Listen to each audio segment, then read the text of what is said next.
Night Radio's Callaloo presents Just Another Look. Just Another Look is an innovative, exciting, albeit decidedly provocative and yes, certainly controversial, socio-political analysis of issues of a local, regional and international nature. Just Another Look is heard on Night Radio on Saturdays at 6 p.m. with repeat broadcasts on Sundays at 9 p.m. Catch us on the World Wide Web, www.nightradio.info. And of course, you can catch us on Facebook and YouTube. I am, of course, Keith Joseph. Today, dear friends, is Saturday. It is the 14th day of September 2024. Welcome to another edition of your favorite program, Just Another Look.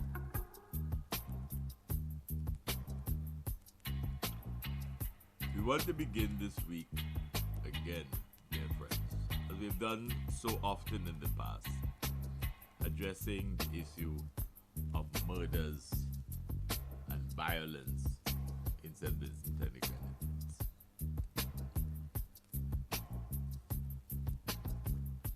Only yesterday, Friday the 13th of September 2024, we had a shooting in Sand Hill. And just around the same time, we heard of a shooting which resulted in the death of an individual from Paul's Avenue. We are speaking about daylight shootings. The murder, one did not die, but the other did. The murder of the individual from Paul's Avenue took place around 1:45 p.m. yesterday afternoon. Daylight shooting. Multiple shots.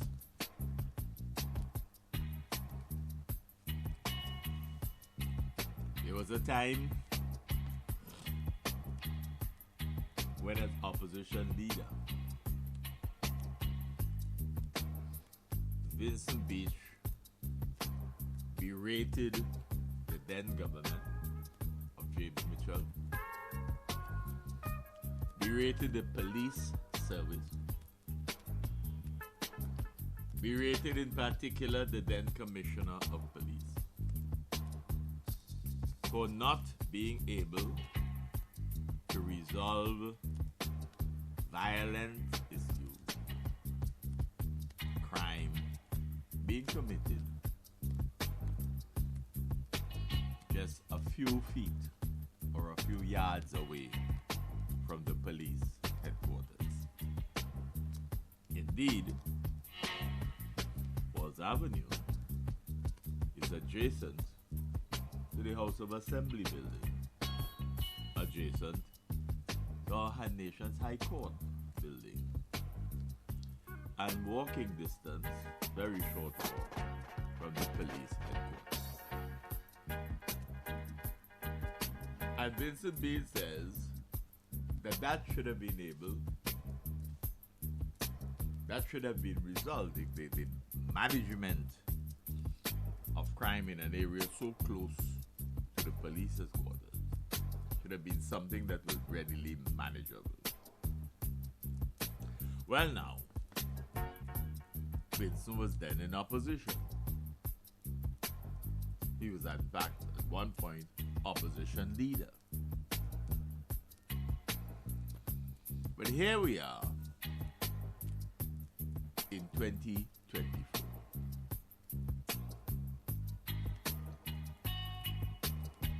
The ruling Unity Labour Party took hold of the reins of power towards the end of March in 2001. So we are 23 years on. Vincent Beach was once the Minister of National Security. And after him, Prime Minister has been for many years now the Minister of National Security. Under the Prime Minister's watch, in his capacity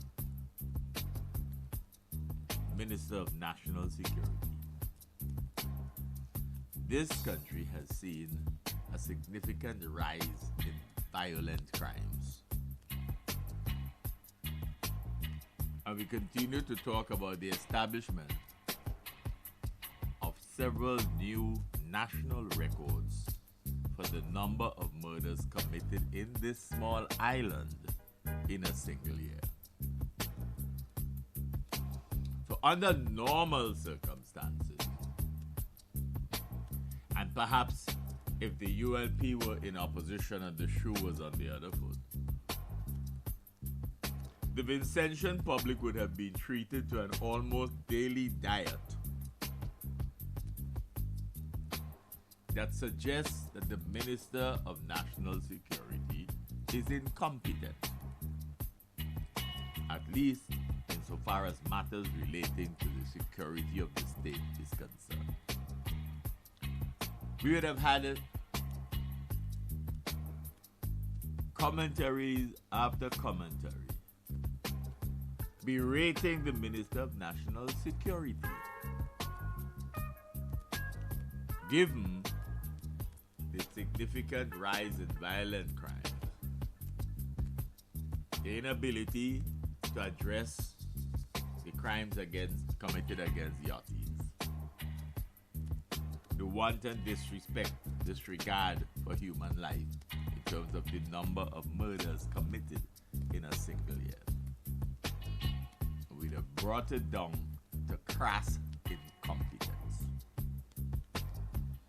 But interesting is that the shoe is on the other foot. And the Minister of National Security is the Prime Minister of the country.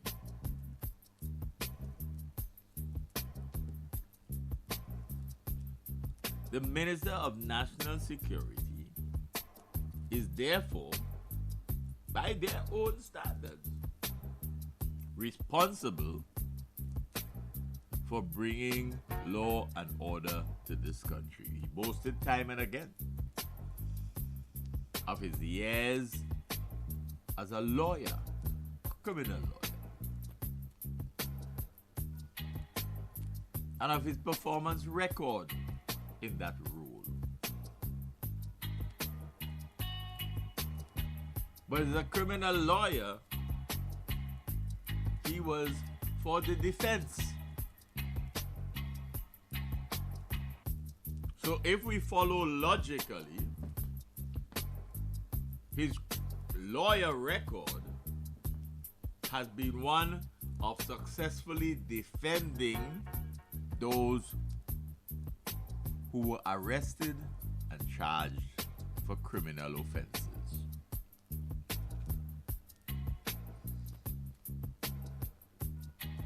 But now, as Minister of National Security, he cannot seem to be defending the Vincentian public against criminal activity. He has proven himself significantly incompetent as a Minister of National Security. He who so successfully, for decades, defended criminals appear to be having significant problems in putting an end to crime in Vincentian society. He who moved up and down the Eastern Caribbean, rising to the defense of those accused of criminal activity, and was successful at it. stands up before a Caribbean gathering of leaders of government and suggests one of the major causes for the criminal activities in the region, high-valued women who are so influential on their men that the men are committing crimes to maintain the high-flying lifestyle of their women. He, who's a PhD scholar, stands up and offers that as an explanation, not just to you and me, but to the heads of government of Caribbean countries in this region. If it weren't so serious, we'd have said that sounded like a Trumpism. To look people in the eye and offer them that. And to be able to be quoted as saying, and every one of you knew I am speaking the absolute truth. Nobody broke ranks and said no. Which gives us an understanding of the quality of leadership that we have in the English-speaking Caribbean. They all sat there, and there was not a dissenting voice from among the audience who were heads of government in our CARICOM countries.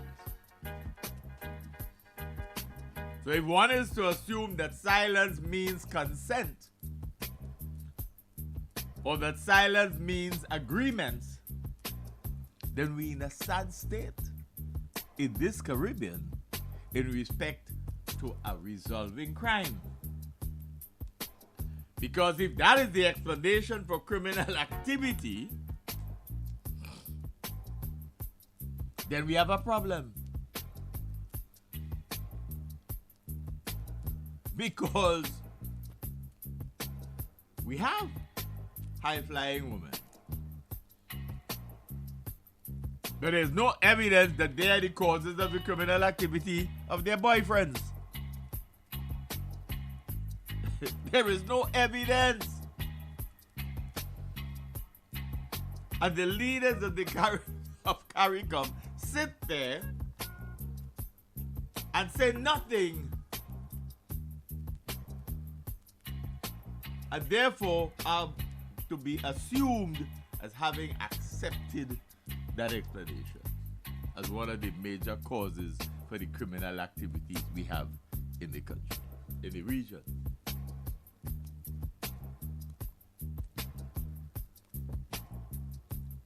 But we can say categorically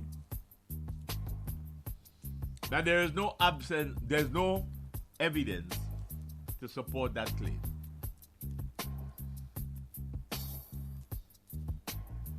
But if our Minister of National Security / Prime Minister accepts that explanation so much so that he can repeat it to heads of government across the Caribbean who say nothing, it means that we are a long way from resolving criminal activity in this country.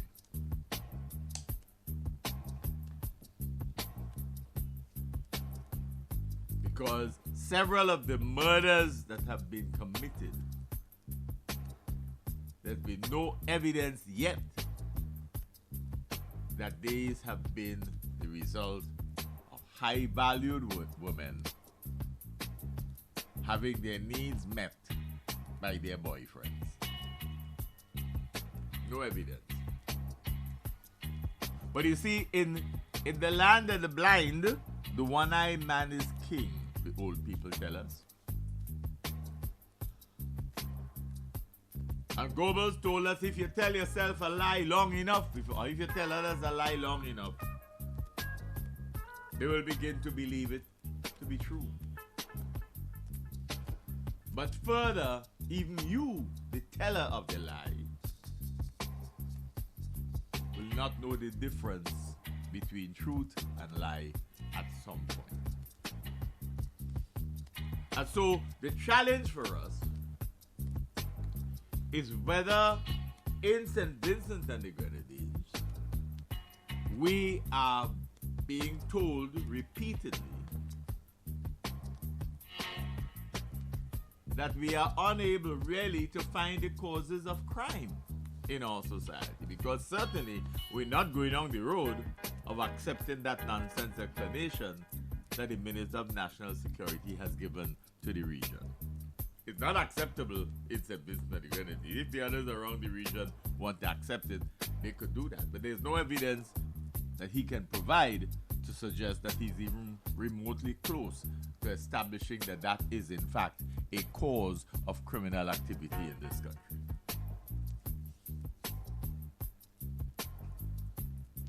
So we find ourselves with increasing numbers of murders each year,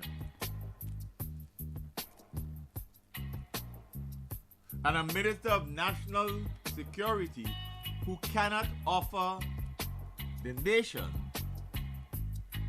acceptable causes for the spate of criminal activity, acceptable causes, reasonable causes for the number of murders committed in a single year.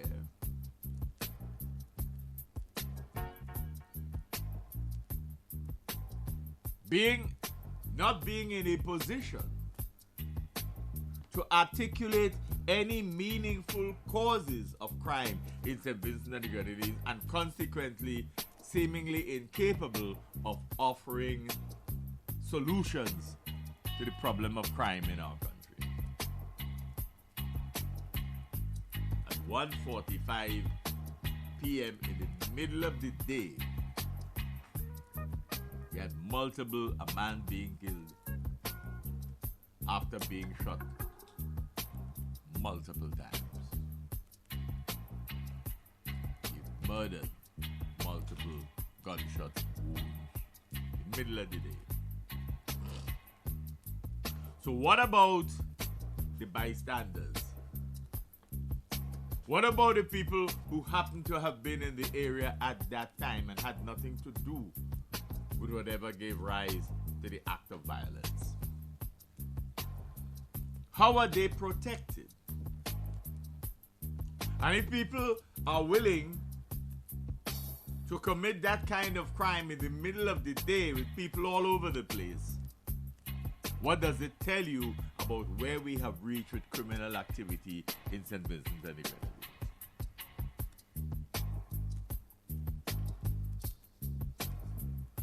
What is the average Vincentian to think about the capacity of the government and national security apparatus to help resolve crime such that we can feel safe in our society? We can tell you that the Ministry of National Security, the ministry, does not know what to do. And increasingly it appears that the Minister of National Security does not know what to do. Remember, the Ministry of National Security cannot agree on whether or not there are gangs in this country.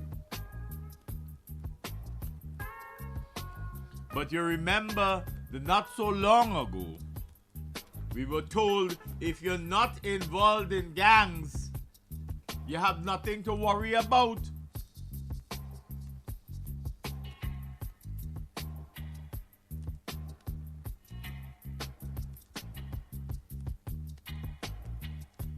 But bystanders, innocent bystanders or innocent passers-by, could easily have found themselves struck by a bullet in the scenario yesterday. We've had situations where people appeared to have been in the wrong place at the wrong time.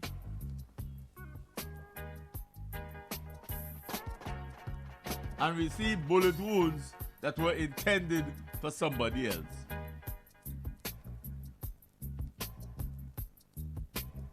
And if people are going to be shooting up the place any time of the day or night,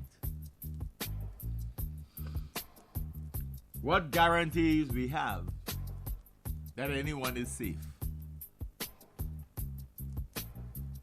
What guarantees do we have? You cannot say whether or not we have gangs. There seem to be differences of opinion within the security apparatus as to whether or not gangs are operating in St. Vincent and the Grenadines.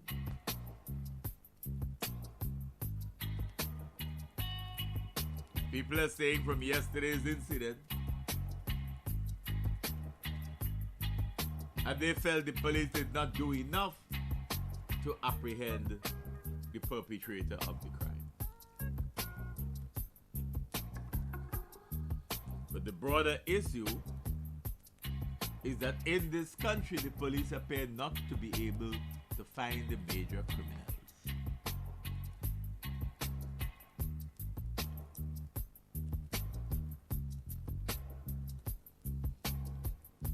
So if we look at our Ministry of National Security and we listen to the murmurings that come out as well as the major pronouncements, and there's much more information coming out these days. The police, give them their credit, to doing a much better job in terms of public relations, informing the public about matters. No one wonders whether they are recognizing that they continue to be reporting on murders, some of which remain unsolved. Reports in the news yesterday evening informed that the person who got killed was related to one of the 5 that were shot when they were we had a mass murder of sorts in the area of the cruise ship berth some time ago.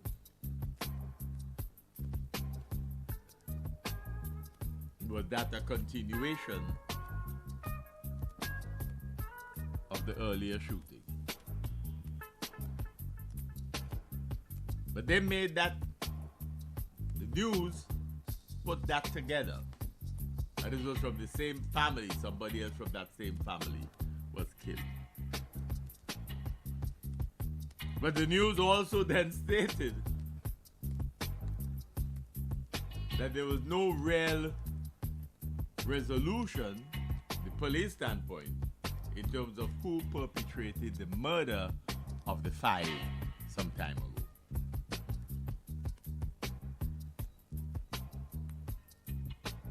So we're getting more information from the police, but the information we are getting from them is not comforting in respect of crime and criminal activity in St. Vincent and the Grenadines. It's not comforting.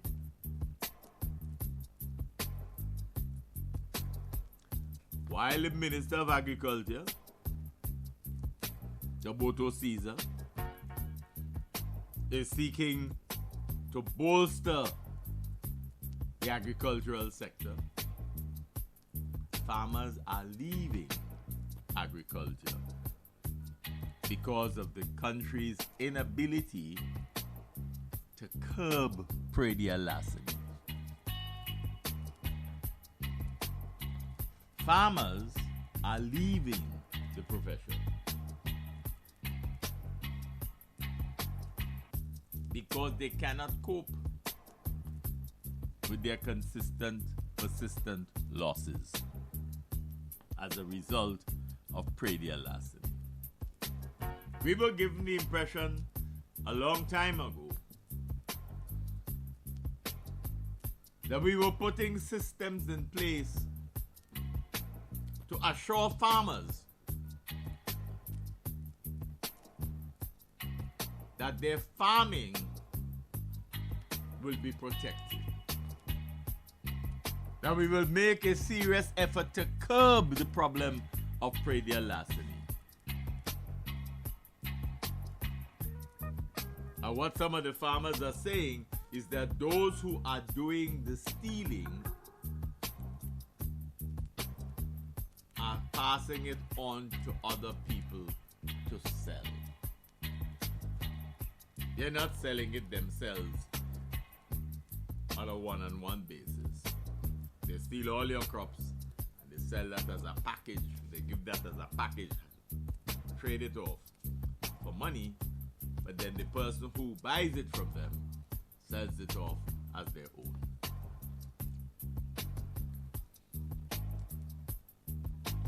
Burglaries continue to rise, but the police are reporting that burglaries are in decline. What's the difference? Reportage. People are so fed up of having their homes burgled that they no longer bother to report it. Because when they report it, there's no real compensation that they get. They suffer the main loss. And if at the time of reporting the burglary, in the heat of the anger you have at your home being burgled,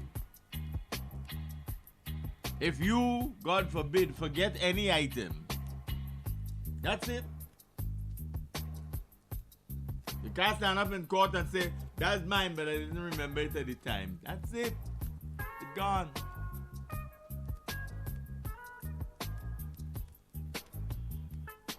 So, the Ministry of National Security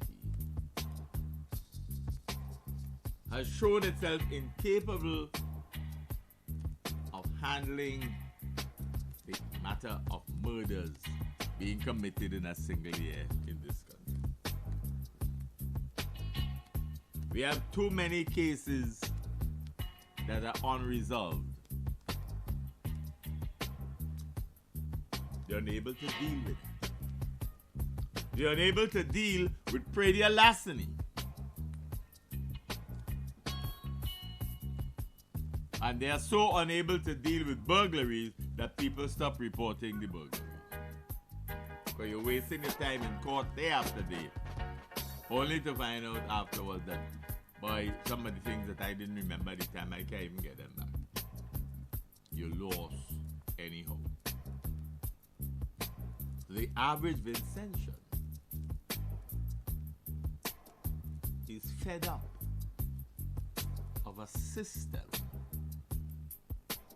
that has so turned in on itself that it's difficult for the average Vincentian to feel sufficiently secure in his own country. So all of the hullabaloo that the Unity Labour Party, while in opposition, made about how St. Vincent and the Grenadines' image was being perceived by the rest of the world under the NDP.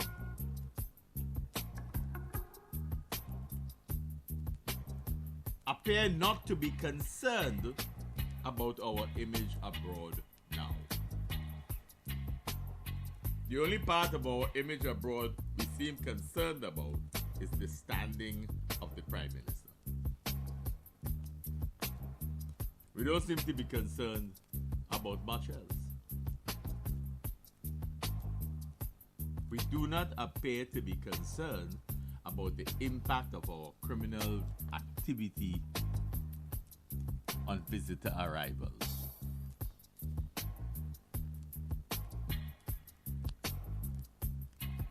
building hotels. Or we believe that if we build it, they will come. But the yachties are singing a different song, and they report the mishaps and the state of protection or lack thereof, or inadequacy thereof, of yachties protection in St. Vincent and the Grenadines. They share that with the rest of the yachting world. They use the social media, and they use their main column, the main document, the compass. And you can read there the reports of the experiences of yachties in St. Vincent and the Grenadines. Yet we believe if we build it, they will come.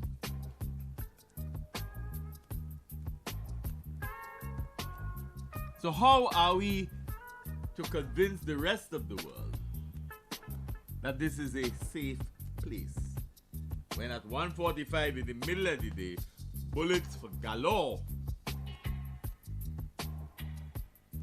in public space, leaving one man dead? Why would they want to come here? How do we repair the damage of those kinds of media reports?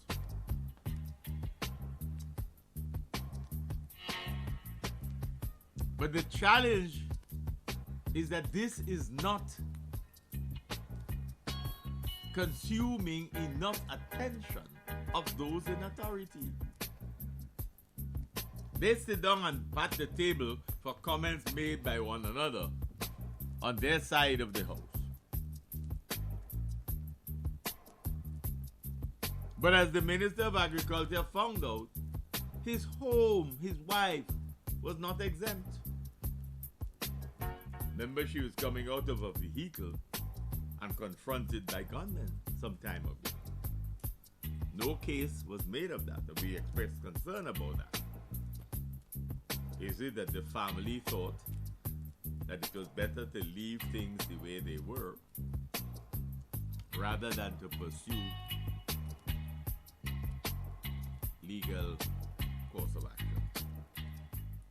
Because if a minister and his wife choose not to pursue a case against perpetrators of a crime against one member of that family, then who are you, the average person in the country, with incidents like that happen to you?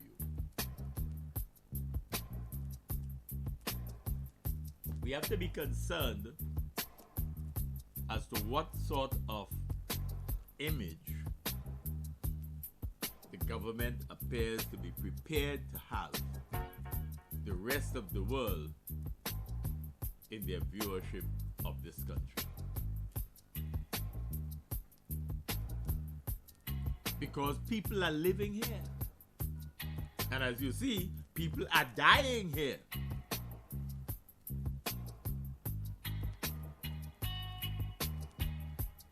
There is talk, for example, of having a cannabis festival,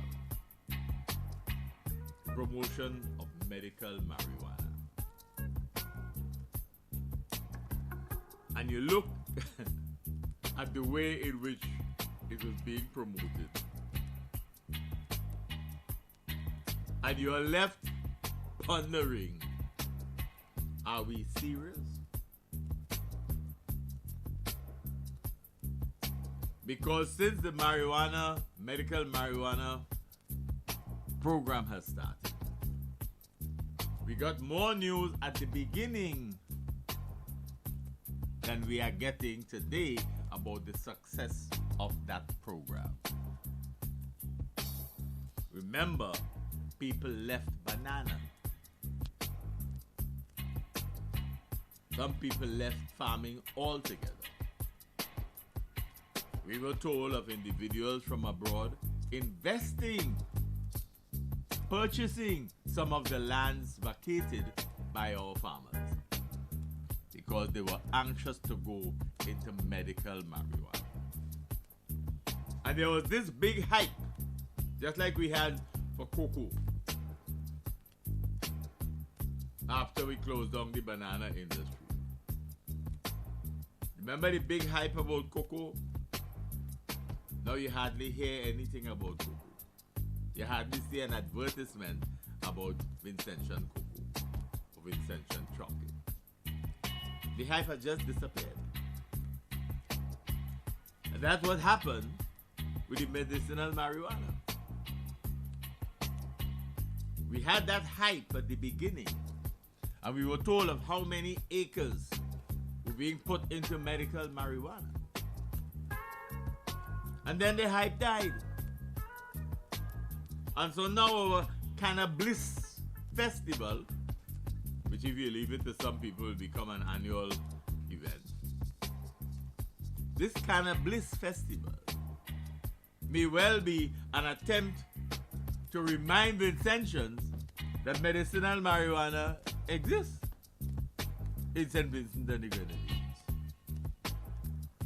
Because outside of this promotion of the Cannabis Festival, we've not been hearing much about the much vaunted potential of medicinal marijuana in this country. We said when we had the cocoa promotion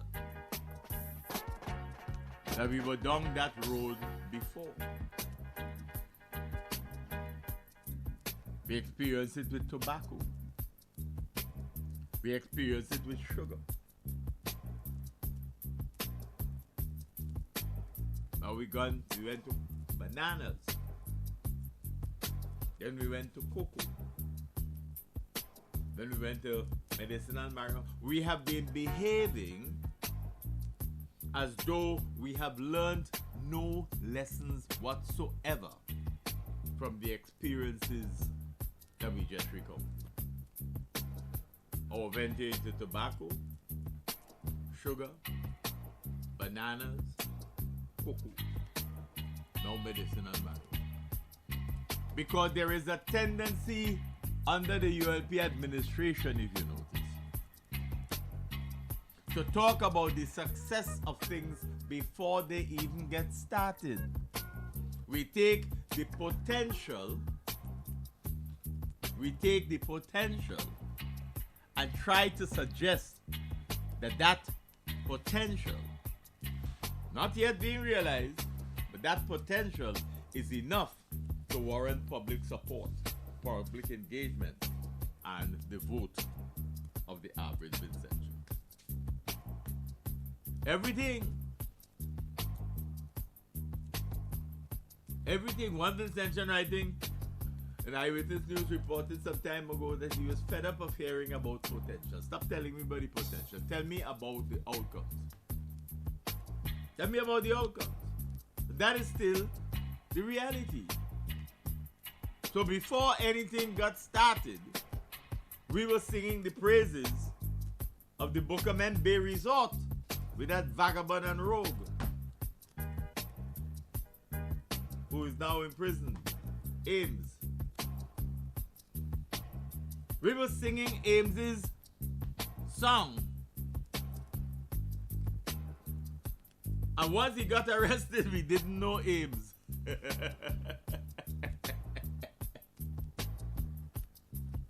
We were anxious to dispose of the property and all that was in it.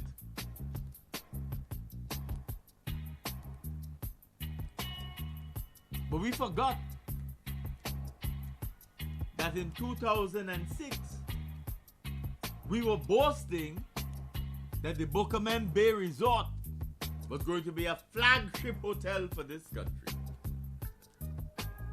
And that it might even be possible that some of the cricketers who were coming for the Gold Cook matches in 2007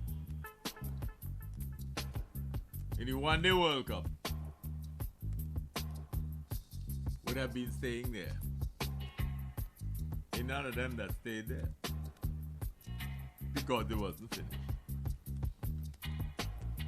And all we did was turn the page when Ames left. There's no apology for the miscalculation or the gross miscalculation or the embracing of a vagabond and a rogue. No apologies for setting us up. We just turned the page and moved on. Next investment. In the same way we were at one stage touting the extent to which medical schools were coming out of the woodwork anxious to come to St. Vincent and the Grenadines to set up operations.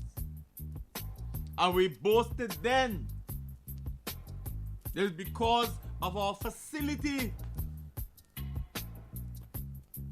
at the Milton Cato Memorial. One of the best institutions for doing practical. And now, we had one that left recently. And nobody seemed to have informed us that they were going. They were anxious to tell us when they came.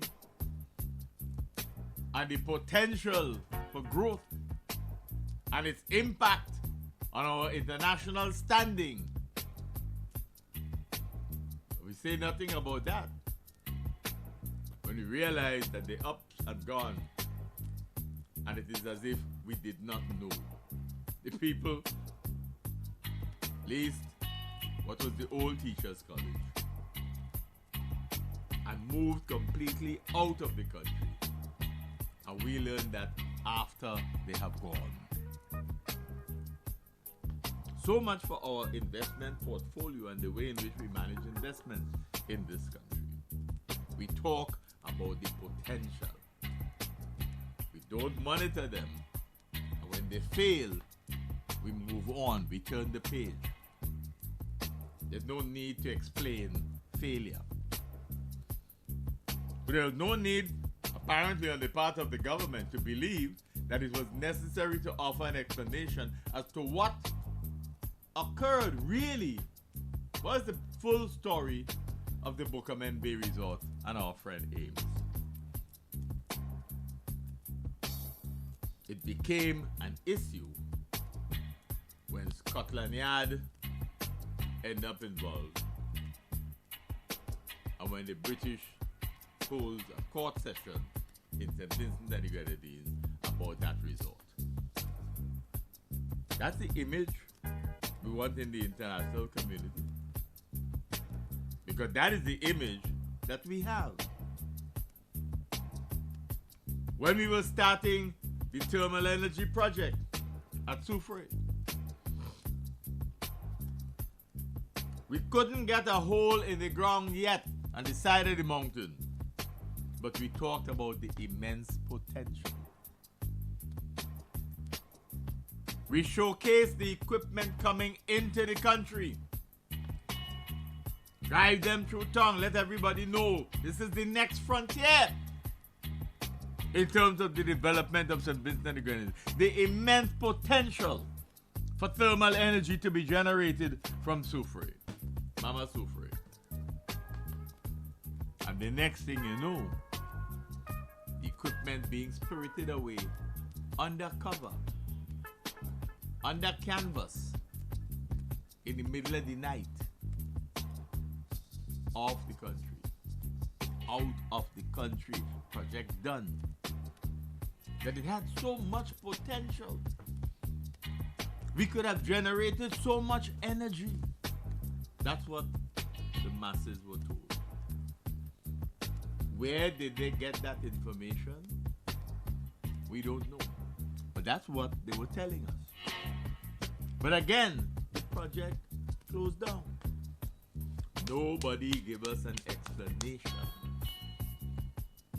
Because they don't have to.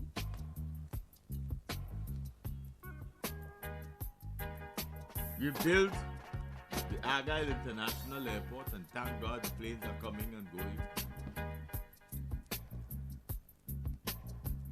But we put 2 jet bridges. And one has been almost non-functional for the better part of a year, if not longer.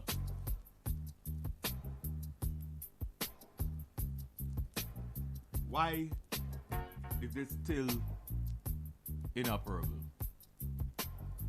Why are we only using one?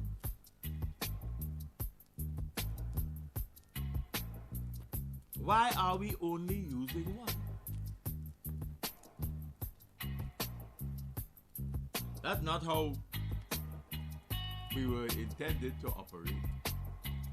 And it can't guarantee us efficiency,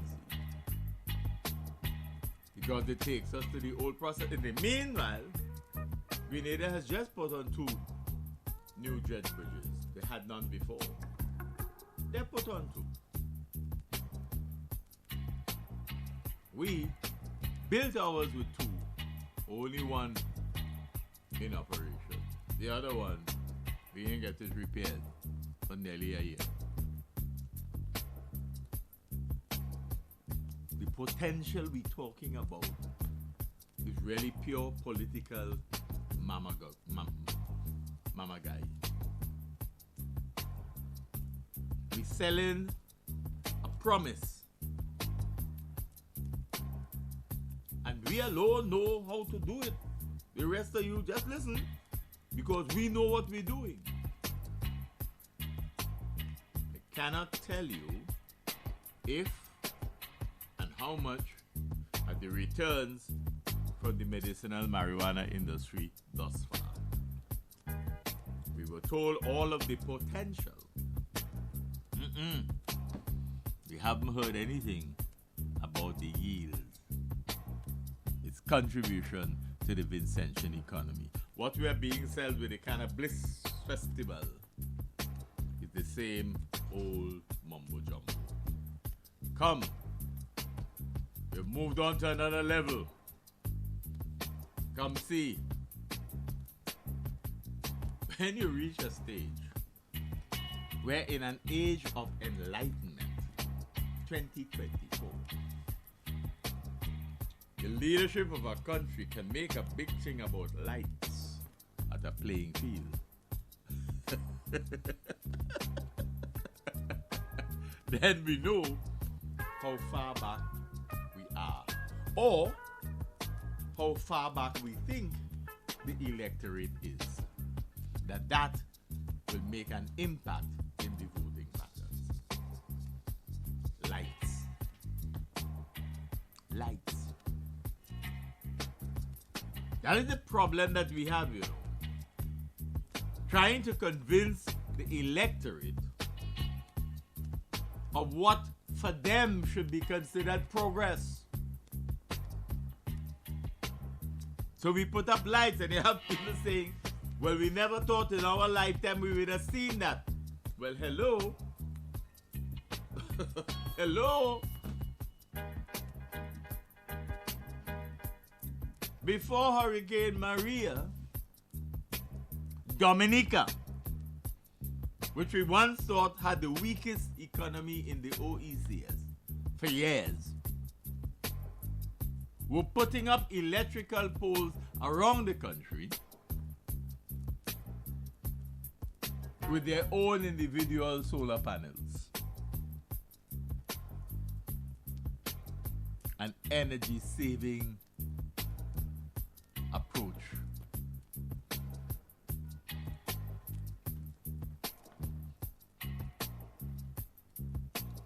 We have just done extensive work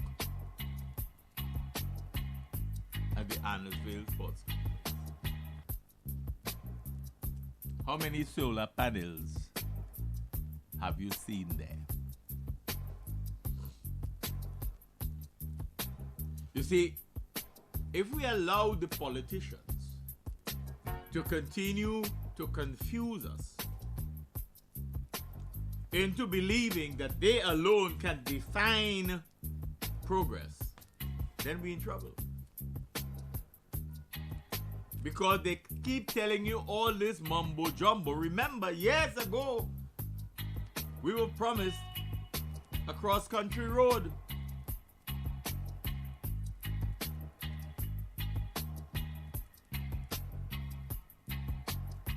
Daniel Cummins informed the nation, in contrast, that such a project would destroy the main water courses in the country.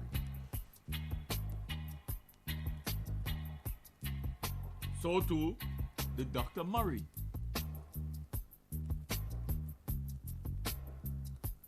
And so we also said that it was not possible. But in their anxiety to convince the nation that this was a project that would make such a big impact on our development strategy, because we needed the votes, not long after coming into office, the government celebrated the starting of the cross-country road at the two extremities. The only problem was they didn't know where the road was going after that. They had no idea where they were going. Remember, we told you that a solution that was involved in the project found themselves down a precipice. And once they got him out by sending down the rope, that was the end of his engagement in the project. So we've been fooling people. So there's no mention of the cross-country road anymore in any of the manifestos. That idea gone. Gone. And we believe in the 9-day wonder story about St. Vincent and the Grenadines. Any big issue, give it 9 days and it's gone. So nobody talks of cross-country road anymore. Nobody does that. It's not important. Nobody talks about integrity legislation anymore. That is why we could have made the deal with the Taiwanese company to be the beneficiary of the money we borrowing from Taiwan, so the money really just turns around. And we didn't need the tenders board to vet the project. Why we need a tenders board? The government knows what it is doing. And so the government doesn't need a tenders board. Well, abandon the tenders board. Remove it from existence because you don't need it. If when you bypass the tenders board, you come to the public to justify it only because people talking about it. And you want to quell the thing. So you have to explain the voters just in case the voters get caught up in the truth being discussed. We can justify why we pass the tenders board every time. Tell the people then that that is why you're not having integrity legislation. We don't need to protect our public officials from themselves. We don't need that. So regardless of how much Bill Beach, before he died, poor fellow, kept talking about the 100-day plan that included the introduction of integrity legislation. Several hundred days passed since he got elected, and more since he died. There's no attempt at putting integrity legislation in place. Integrity. The concept of integrity is what has been thrown away by this administration. Integrity. They don't mention of integrity anymore. There's no need to. Because clearly by their practice as politicians, they're not prepared to put in place the requisite legal mechanism to protect the people of this country from public officials. And integrity legislation, you see, would have compelled politicians to declare their assets.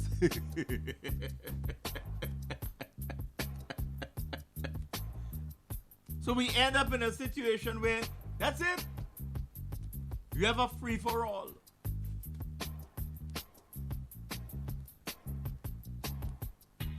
And we are priding ourselves that we have created an education revolution of some sort.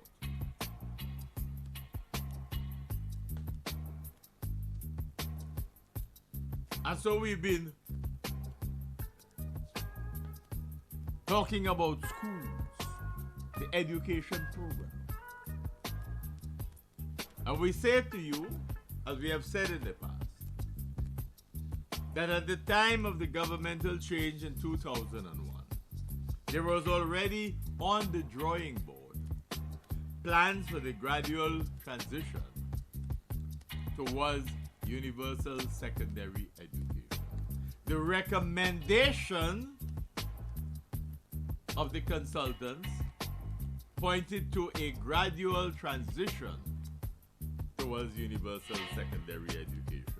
But the Unity Labour Party, once in office, anxious to convince the voters that yes, we are ready, went full throttle and transformed the nation's education system into compulsory education right away. We are reaping the consequences of that action. Firstly, we didn't have enough physical infrastructure. And so we had to build some. So we start putting plywood classrooms in some of our institutions. We also took some primary schools and transitioned them into secondary schools. Little consideration was given to the physical plant, the physical infrastructure.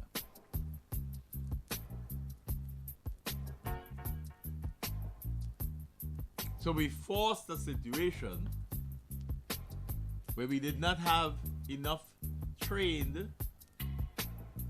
secondary school teachers. So we fast-tracked primary school teachers to become secondary school teachers immediately.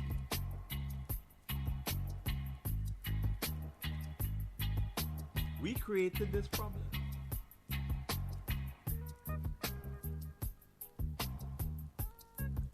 So we seem to have forgotten that the Richmond Hill Government School was a primary school for donkey years.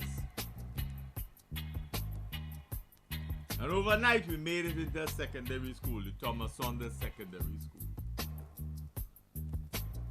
And they knew then that not only was the place inadequate, but that the physical plant was what it was for decades before.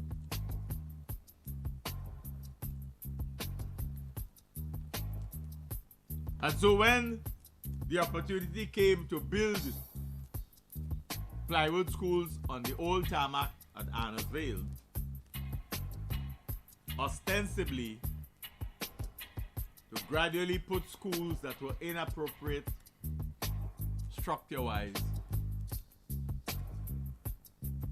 in a holding pattern over there while they fast-track repaired their schools. Thomas Saunders was the first one that was supposed to go out. Built 2 schools. Thomas Saunders was the first identified as going out. And the principal and staff packed up because they were supposed to go. That was 4 years ago. While Thomas Saunders was already packed, grammar school and high school were told to pack and go out there. Thomas Saunders remained in the old Richmond Hill plant for another year.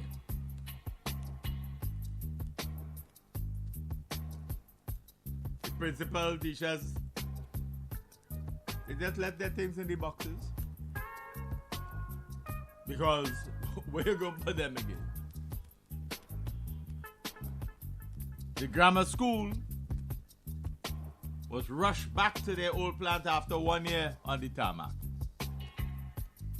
They weren't finished with the repairs when they were brought back to the school. And some segments of what was projected to happen did not happen. The grammar school need to be rushed back. High school has been out there several years after that. So there's no public explanation given as to why high school is still out there.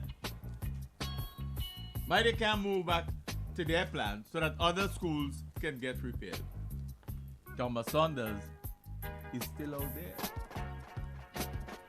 They're going to be out there for 2 years. Going into 3. And they have no idea. Not only about when they will get back to their institution, but when work will start on the Thomas Saunders building in town. Hurricane Beryl led to the demise of the hog plum tree that fell, mash up the pickets, and leaning on part of the building. It is still there, months after Beryl passed.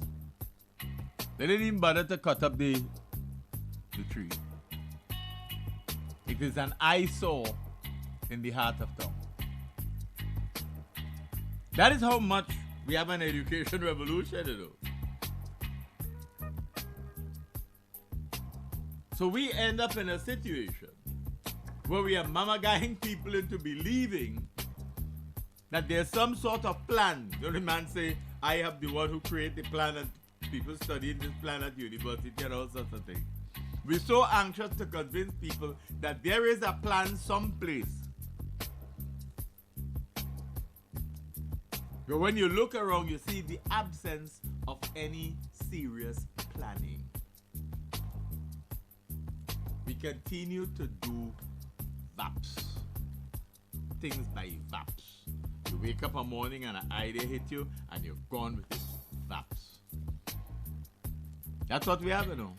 VAPs. That's the plan. VAPs.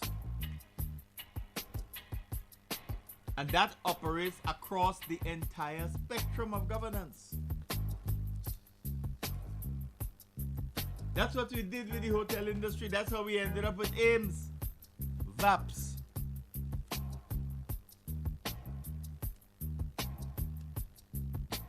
That's what we did when we boasted about the group of businessmen that were going to build in Peter's Hope.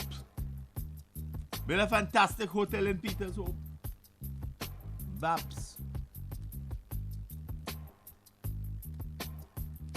That's what we did when we tried to convince the population before the elections in 2001 that they will have a cross-country road. And when, after winning the elections, we claimed that we were starting the cross-country road at their extremities on the East Coast and the West Coast respectively.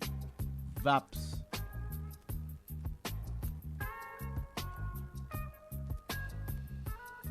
That's what we have done when we talk about an quote-unquote education revolution. Each time we're struggling to get parents and students to accept that there is something called an education revolution, when in truth and in fact the best we can refer to is VAPs.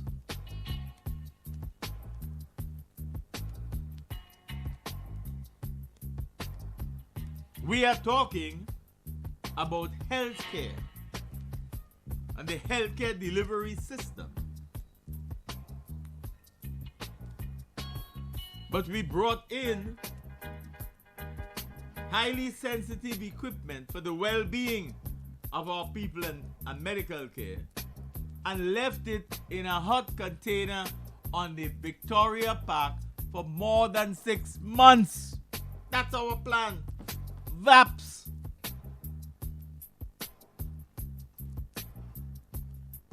our government refused to accept the challenges they face with the provision of fundamental medicaments at the Milton Cato Memorial.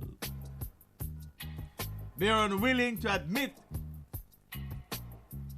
that there is no plan other than VAPS.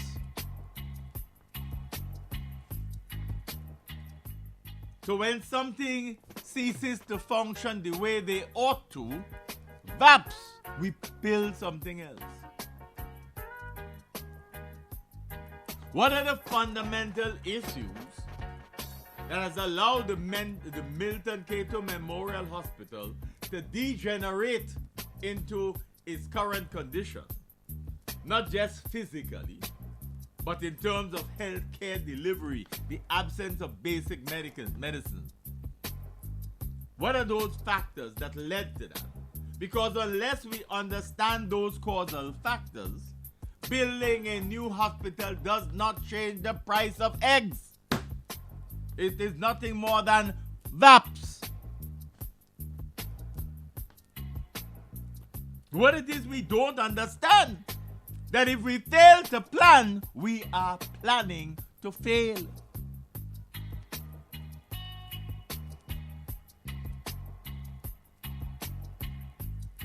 So now that Beryl has destroyed facilities in the Grenadines, we are cognizant of the fact that the government appears now suddenly grateful that the people from the medical school left the teachers' college so they could put some students there.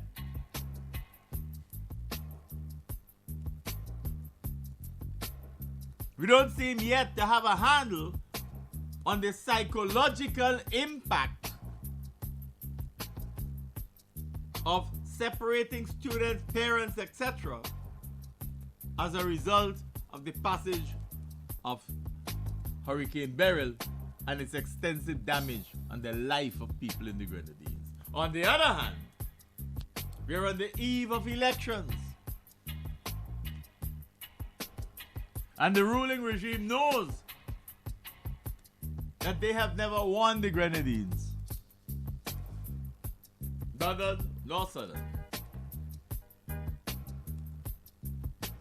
So is it too far-fetched for the people of the Grenadines to believe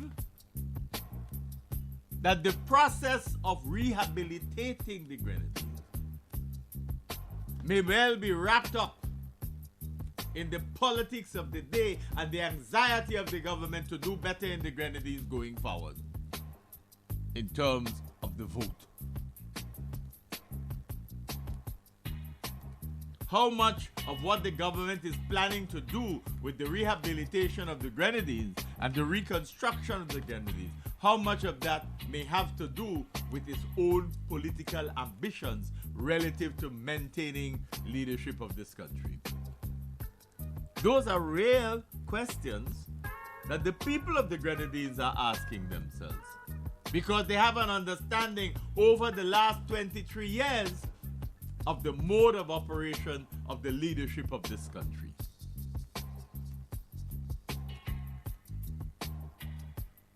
They have watched how the investment in the Grenadines have gone.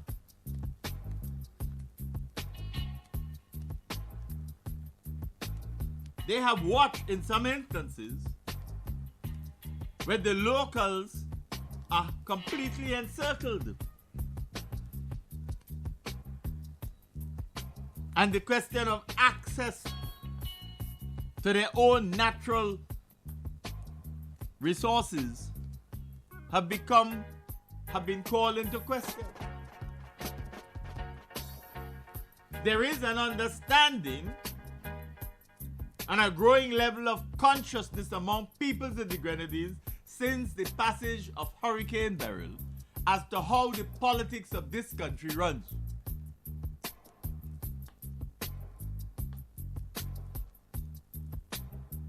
Actions have consequences.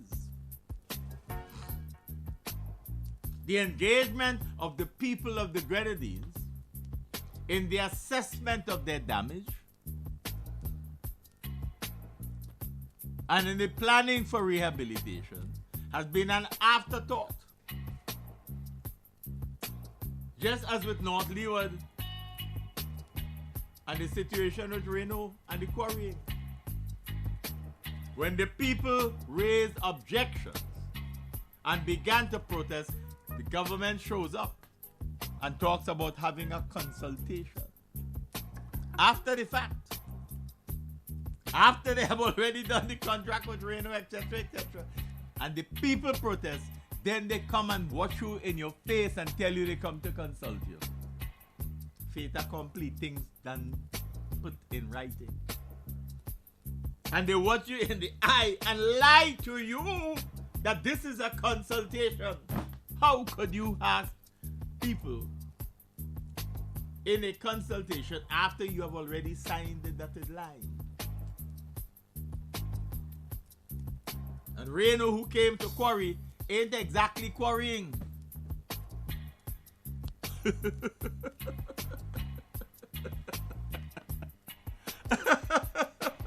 Reno, the quarrier, ain't quarrying necessarily. There are better things they could do while they're here.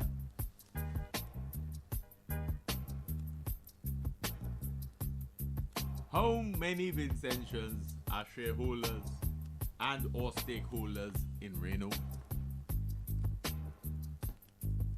How many? That's what people in the Grenadines are fearful of. They started to make noise that people doing things and nobody consult them. So they say they will have a consultation.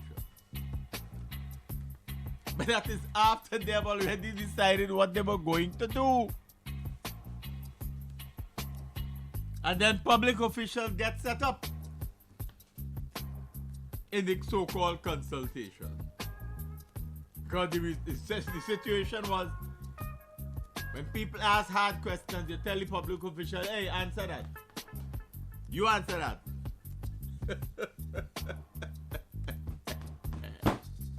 That is the problem that we have there, friends. That is the system that we are operating under. What will be the long-term impact of the hastily put together educational shenanigans for the people of the Southern Grenadines? What will the Southern Grenadines look like if the government is allowed to do what it pleases with the rehabilitation process, not just in terms of education, but in the livelihood of people down there and the culture of the peoples of the Grenadines? The people were living there already, you know. So they have a way of life. They have a culture. Will there be a deliberate effort at destroying that culture? Of replacing that culture? Or interfering with the culture in some way that facilitates the interests of the ruling Unity Labour Party that controls the administration of this country at present?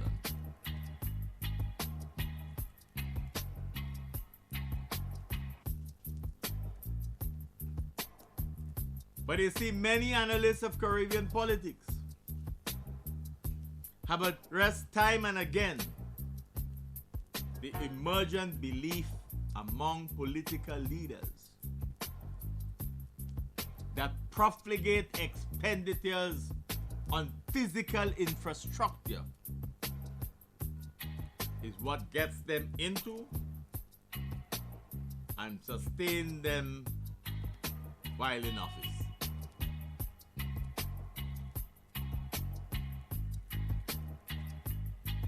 In reality, you know, evidence suggests that is this seeming belief that our regional political leaders consistently erect monuments to themselves while declaring that they are for the well-being of the countries they govern.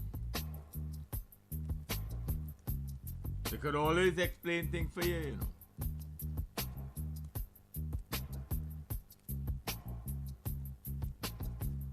Remember when Cummins and they raised concerns about the location of the diagnostic clinic where it is in Georgetown, being so close to the red zone for suffering? You asked where you wanted me to put it. Where you wanted me to put it? That's not an answer. That is not an answer. That's a cop-out. And we get that time and time again. There's no why we do things in these small islands. The leaders of our little king tucks. And since some of them write their own history, only to have those histories debunked by genuine historians,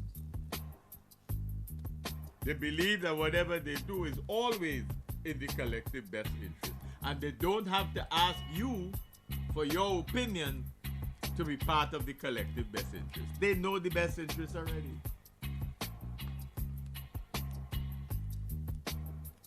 So we're building a new parliament. But we're spending so much money on the temporary one. Now when we finish, we might be able to play any, mini, miny, more, because you can have 2 parliament buildings. Given the way we look like we want to spend money on this. We're going to have a new hospital. And we need to start it now. People didn't understand that. The reason we're rushing to start the hospital now is because we need the political currency. People must pass and see it and know. Vote for us because we're building a new hospital for you. We're building a new hospital for you, not for us, for you. That's why it is so urgent. All the other things relate to that. We need to start now. You hear them lamenting the fact that if they had to go through the tenders board and this and that, it would take another year. Why it would take another year? You can't get the tenders board to work fast? You could if you want. Or who appoint the people to the tenders board anyhow? But we can't lose another year because there's elections. If we start now, we could impact the voting process because people will be seeing that it is actually being realized, just like the port. In this day and age, in an already clogged up city, we put a port. We want everything in town where people could see it every time they come to town. What part of that we didn't understand? It is as much showmanship as it is political. We can put them together. It is political showmanship. That's what it is about. People have to see it. They have to see the physical infrastructure because that is what is important. The visual effect.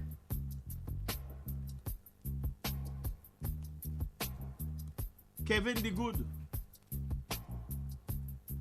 writing a report dated 14th April 2020, made a comment: infrastructure investment decisions are political, not technical. Infrastructure investment decisions are political, not technical.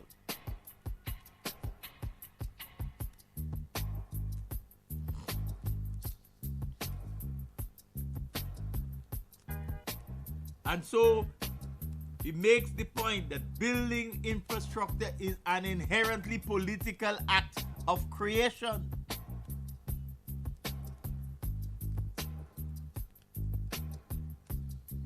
But he is an advocate of a deliberative planning process that engages the public in the determination of what needs to be built. But that is not what happens in the Caribbean. The politicians decide in their own political interest, not that of the nation. The nation is secondary. In their own political interest, what is going to be built, when and where.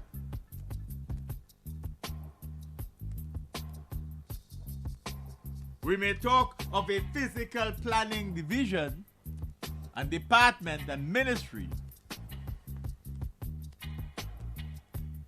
but they simply follow the directives of the political directorate.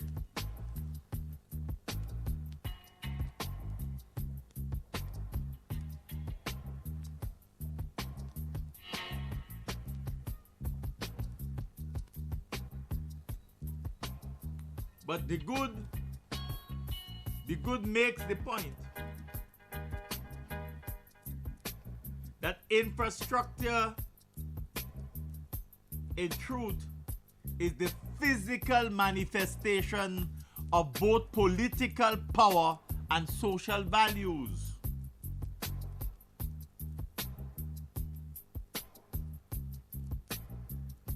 But that political power in the Caribbean is vested in the political leader.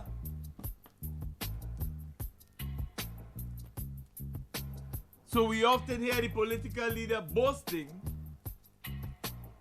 that I built that. It could have only happened because I was the leader. He doesn't even give praise to his government. It only happened because I was the political leader. Look around the Caribbean and see how many of the political leaders insisted that it is what they as leaders envisage for themselves, and their long-standing political legacy after that, that dictated what they should have done and what they did in fact produce.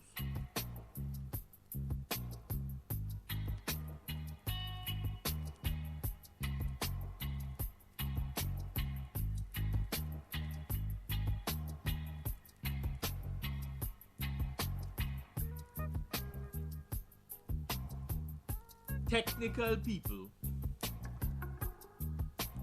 are only brought to justify how to build what the leader say he wants. The leader gives the directive, I want this. And build it this way, build it that way. So when it's finished, the leader can stand up and say, it's me. You know, we have pointed out on this program several times that under the Unity Party administration,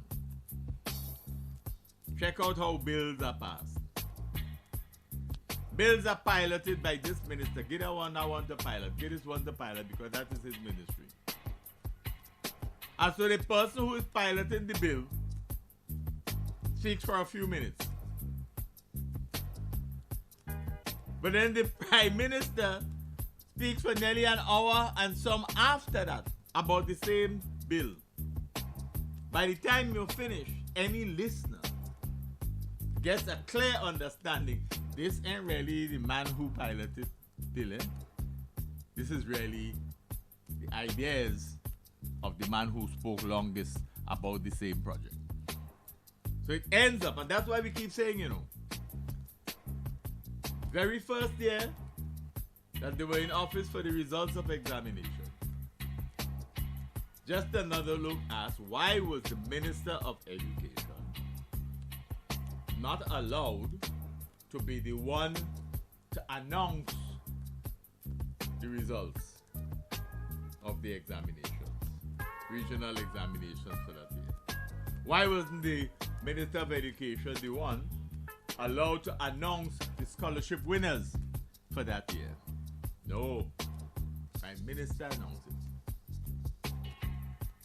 Because at the end of the day, it appears that he wanted to make sure that we grew up in a society under him that saw him as the quote-unquote education prime minister. That's why now, with all the confusion we have a tertiary education department, more or less, like a university. We that's the road we go down.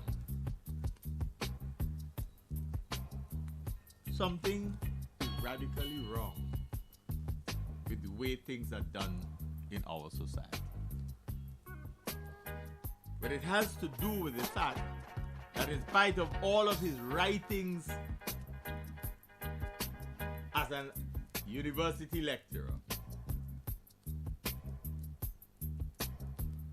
an political activist of sorts, where Gonzalez was insisting that we needed to curtail this prime ministerial dominance of our governmental structure. He has only strengthened it. And whether he writes that into his history or not, genuine historians will record that under Gonzalez, we had an entrenchment, a significant entrenchment of prime ministerial governance in St. Vincent and the Grenadines for the how many years that he has been in office. An entrenchment of that. And that stands in stark contrast to what he was advocating as a lecturer in terms of one of the major challenges in the Anglophone Caribbean. He kept insisting was that we needed to move away from prime ministerial dominance of the governance process. He has strengthened that, gone in the opposite direction from what he was saying. Likewise, he was a strong advocate for the right of recall by constituents if they felt that the candidate, the representative, was not representing them. He was a strong advocate for the right of recall. We haven't had that. You see, we will get the mumbo jumbo that, well, I wanted to do that, but we needed to change the constitution. And since you all didn't want the constitution changed and all you voted against it in 2009, I can't help you. But what you could have done, if you were genuinely committed to those ideals, was to find ways of curtailing or sharing the powers of the Prime Minister. We have not seen any sharing of the powers of the Prime Minister. You have chosen mumbo jumbos to become deputy prime ministers who really have no power and who are all afraid of making decisions. That is our reality. You sat there and said nothing when one of your party members, leading party members, got up and said, we must own the jobs too. You said nothing. You were the one who on the night of your election victory in 2001 said, it's no longer Labour now, it is together now. But even you don't find yourself saying together now, except we're in a crisis. When you finish and you have your own way, turn around and you say, we must do this together. We must rebuild the nation after Hurricane Beryl together. But you start off the work in Union Island without a consultation. The people had to remind you, hey, we are real living people, you know, we have flesh and blood. If nobody had consulted us, and then you rush and you do a namby-pamby consultation. And they're supposed to be glad for that. According to Salush, they're supposed to clap for that. That's how you've been operating. So if you go back to your own writings, comrades, you will find that your ways of behaving as a political leader may very well be in stark contradiction on several points to the stance you took when you were a lecturer. Why is that? Why is that? And you see, we have to understand that the point that the good makes is that any major infrastructure investment should begin with values and goals, not the project. Values and goals, not projects.